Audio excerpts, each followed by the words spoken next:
Hello guys, this boy Muhammad. I'm back for another video. Today I walk you through how to fix Android app icon is not disappear in from home screen.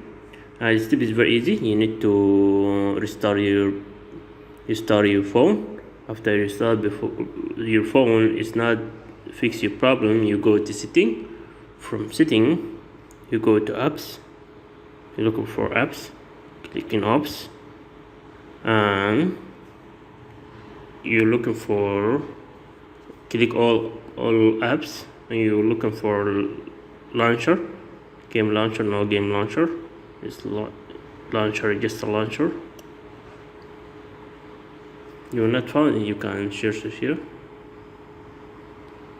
Launcher. See, if we have that, if you found the launcher, click in clear the data, go to my data, and you're looking for storage. You need to clear caches. You need to clear caches, and that you need to restart your phone. After that, you go to setting again and go to apps.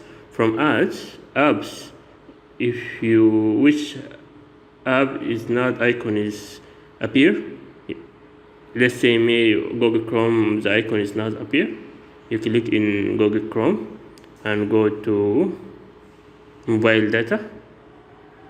We have total 0. You go to storage and clear caches, and that will fix the problem and restart your phone. And this video for today, hope for you, and don't forget to subscribe my channel. This is new stuff. I'll see you next time, guys. Bye bye.